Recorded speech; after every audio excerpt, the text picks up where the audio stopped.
Hello everyone.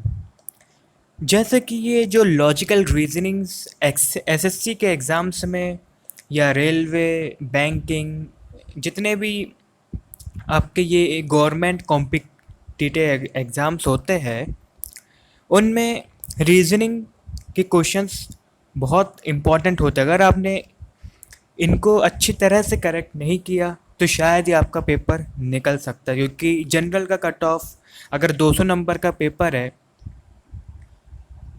जैसे कि अगर मैं एसएससी जेई की बात करूं, जूनियर इंजीनियर का जो एग्ज़ाम होता है उसमें 200 क्वेश्चंस आते हैं। 100 आपके ये रीजनिंग और जनरल साइंस के और 100 टेक्निकल के। तो जो 100 क्वेश्चंस रहते हैं उनमें 50 क्वेश्चंस आपके रीजनिंग्स के रहते हैं और 150 प्लस इसका कट ऑफ जाता है। तो जो ये 50 क्वेश्चंस रीजनिंग के ये बहुत इंपॉर्टेंट रोल प्ले करता है आपके सिलेक्शन होने में। आज के इस वीडियो में या आज का जो ये कोर्स है इसमें हम कुछ इंटरेस्टिंग क्वेश्चंस के बारे में जानेंगे। मेरा नाम है नमन और स्वागत करता हूँ मैं आपका इस यूट्यूब चैनल पर। चलिए एक आइडिया लेते हैं कि हम आगे वाले लेक्चर्स में क्या क्या डिस्कस करने वाले हैं। ये है कुछ इस तरीके के क्वेश्चंस आपको देखने को मिलेंगे। हालांकि ऐसे आजकल नहीं आते, ये बहुत ही बेसिक लेवल के क्वेश्चन है, पर मैं आपको एक बेस तैयार करेंगे अपन सबसे पहले कि क्वेश्चंस का लेवल कैसा हो सकता है। जैसे कि यहाँ पे है कि आपको यहाँ पे बताना है कि अगला नंबर कौन सा होगा। What number should comes next, यानी कि 2 है, 1 है, 1/2 है, देन 1/4 है और क्वेश्चन मार्क। आपको इस क्वेश्चन मार्क की जगह पर बताना है कि अगला डिजिट कौन सा होगा। आपको ऑप्शंस दिए हुए हैं 1/3, 1/8, 2/8 या फिर 2/16। तो अगर हम सीरीज को ध्यान से देखें, बहुत ध्यान से अगर हम देखें तो हाँ, ऐसे क्वेश्चंस में जब भी आपको ये सीरीज वाले क्वेश्चंस आए तो हमेशा सीरीज को बहुत ध्यान से देखना है कि आखिर वो सीरीज चल कैसी रही है। अगर आप यहाँ पे देखेंगे तो यहाँ पे क्या दिख रहा है, 2 से 1 हुआ, 1 से क्या हुआ, 1/2 हुआ, एंड 1/2 से क्या हुआ, 1/4 हुआ। That means there must be a divisible of 2। 2 divided by 2 equals 1, then 1 divided by 2 equals 1/2, which comes at third place. Then 1/2 divided by again 2 करने पर क्या आएगा, 1/4। क्योंकि हमने बचपन से ही पढ़ते जा रहे हैं कि डिविजिबल का साइन जब मल्टीप्लाई में चेंज होता है तो वो रेसिप्रोकल हो जाता है नंबर। लाइक 1/2 अपॉन 2 लिखा हुआ है, तो ये कैसा होगा, 1/2, और जो नीचे वाला नंबर है वो क्या हो जाएगा, रेसिप्रोकल हो जाएगा, यानी कि 2 का क्या हो जाएगा, 1/2 हो जाएगा, विच बिकम्स 1/4। तो सिंपली यहाँ पे क्या हुआ है, सिर्फ 2 का हम डिवाइड करते जा रहे हैं बस। तो 1/4 इसका अगेन फर्दर अपन 2 से डिवाइड करेंगे, तो ये कैसा होगा, 1/4 into 1/2, which becomes 1/8। Okay, which becomes 1/8। So correct answer जो यहाँ पे आपको देखने को मिलेगा वो क्या है, ऑप्शन बी, दैट इज 1/8। अगले क्वेश्चन पे चलते हैं। तो यहाँ पे भी आपको एक सीरीज दी हुई है जहाँ पे आपको एक मिसिंग नंबर फाइंड करना है, x। ओके, तो यहाँ पे आपको x की वैल्यू फाइंड करनी है। अब देखो ये सीरीज चल कैसे रही है, मैंने क्या बोला है कि आपको सबसे पहले सीरीज देखनी है। 1 है, then 4, then 9, then 6, then 25 and then x। तो इसका मतलब क्या है, ये कहीं ना कहीं पे क्या है, आपके किसी वैल्यू का स्क्वायर है। 1 का स्क्वायर 1, 2 का स्क्वायर 4, ऐसे ही 3 का स्क्वायर 9, 4 का स्क्वायर 16 एंड 5 का स्क्वायर इज 25। सो अब अगली टर्म क्या हो सकती है यहाँ पे गाइस? गाइस यहाँ पे अगली टर्म होगी जैसे कि 1, 2, 3, 4, 5 इनका स्क्वायर। सो 5 के बाद क्या आएगा? 6।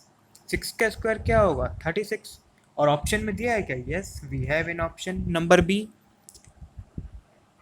36 is your correct answer. Okay, so आपको अप्रोच बस लगानी है और आपको थोड़ा सा बस कॉमन सेंस यूज करते हुए आगे बढ़ना है। चलिए नेक्स्ट क्वेश्चन की तरफ देखते हैं। ये वाला सब बहुत इंटरेस्टिंग क्वेश्चन है और ऐसे क्वेश्चन एसएससी जेई आजकल बहुत पूछ रहा है कि आपको लॉजिकल क्या माइंडसेट है अभी के सिनेरियो में। आपको इनमें से ऑड वन आउट फाइंड करना है। अब इनमें से ऑड वन होगा क्या?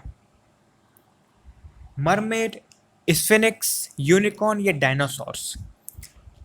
अगर मैं स्ट्रेट पॉइंट की बात करूँ तो यहाँ पे डायनासोर आपका करेक्ट आंसर होगा, बिल्कुल करेक्ट होगा। बाकी ऊपर के 3 गलत है।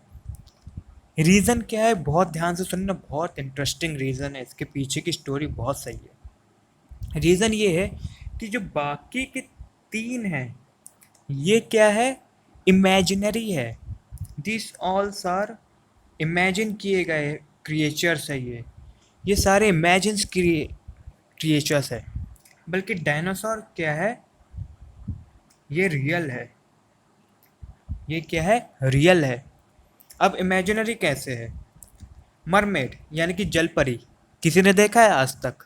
किसी ने नहीं देखा है। सिर्फ ये एक कहानियों में है, जल परी होती है ऐसा कुछ, जो भी हो। तो ये सिर्फ एक कहानी में है और इसका कुछ भी असल ज़िंदगी से कहीं पे भी कोई इसके सबूत नहीं है, कोई प्रूफ नहीं है कि वाकई में ऐसा कोई क्रिएचर एग्जिस्ट करता भी था। उसके बाद आता है स्फिनिक्स। स्फिनिक्स से पहले मैं आपको यूनिकॉर्न के बारे में बताता हूँ। यूनिकॉर्न क्या है? ये भी परियों की कहानियों जैसा ही है। एक घोड़े के सर पे सींग होते जो कि उड़ता था। सो ये भी सिर्फ एक इमेजिनेशन है और कुछ भी नहीं है, किसी ने भी नहीं देखा आज तक।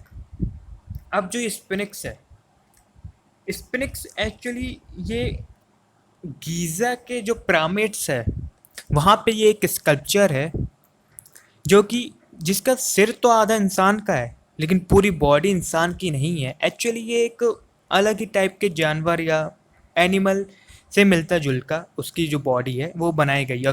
अभी तक ये रिसर्च में नहीं क्लियर हो पाया कि आखिर ये किस चीज़ को बिलोंग करता है। सिर्फ गाजिया के जो गीज़ा के जो पिरामिड्स है यानी कि इजिप्ट में जो जगह है गीज़ा, वहाँ पे जो ये 3 पिरामिड्स के साथ ये जो स्टैचू मिला है ये थोड़ा परेशान वाला है क्योंकि ये एक इमेजिनेशन है कि ये आखिर बेस्ड किस पे था। सो गाइस, अगर आप ऐसे और लेक्चर्स चाहते तो प्लीज़ मुझे कमेंट कीजिएगा, तो मैं आपको इससे भी तो जो गीज़ा के पिरामिड्स और ये स्ट्रक्चर है इनके बारे में आपको और डिटेल में जानकारी दूंगा। फिलहाल यहाँ पे जो करेक्ट आंसर है वो है डायनासोर्स। अब अपन आगे बढ़ते हैं। या one of the favourite questions of SSC जो कि पूछ रहा है आजकल कि इनमें से अब ऑड वन क्या होगा। आपको यहाँ पे ऑड नंबर फाइंड आउट करना है। सो देखिए 81, जैसे कि ये 81 लिखा हुआ है, ये क्या है? 9 का स्क्वायर है। 64 8 का स्क्वायर है और 49 ये क्या है? 7 का स्क्वायर है। लेकिन जो ये 24 है ये किसी का भी स्क्वायर नहीं है। 24 किसी का भी स्क्वायर नहीं है, बाकी सब किसी ना किसी वैल्यू के एक नंबर के स्क्वायर है। तो यहाँ पे जो आपका करेक्ट आंसर रहेगा वो क्या रहेगा? 24 रहेगा। तो बस आपको सिर्फ जो सीरीज चल रही है, जो नंबर दिया रहा है, बस आपको उन्हें बहुत ध्यान से देखना है और जैसे ही आप उन्हें देखेंगे तो आपको, और ये प्रैक्टिस से होगा कि स्क्वायर है, क्यूब है, या क्या डिफरेंस है। हम आगे वाले क्वेश्चंस में और देखेंगे कि कैसे कैसे लॉजिक लग रहे हैं सीरीज के क्वेश्चंस में, या और जो हमारे वर्ड्स है इनमें क्या ऑड नंबर है, ऑड वर्ड है। सो ये हम आगे वाले लेक्चर्स में और इनके कंसेप्ट को डेवलप करेंगे। लेकिन प्रैक्टिस मेक्स परफेक्ट, एवरीवन, ये आप जानते ही है। सो गाइस, अगर आप प्रैक्टिस करना चाहेंगे तो ये एक क्वेश्चंस है आपका होमवर्क। इसका जवाब मुझे कमेंट बॉक्स में दीजिएगा कि इसकी जो अगली टर्म है वो क्या होगी। इस सीरीज़ को आप कंप्लीट कीजिए कि 216 के बाद कौन सा नंबर आएगा। अगर नहीं बनता है तो मैं आपको इसके पार्ट 2 में आपको इसका आंसर मिल जाएगा। So thank you guys, lecture सुनने के लिए धन्यवाद। अगले मिलते हैं अगले लेक्चर्स में।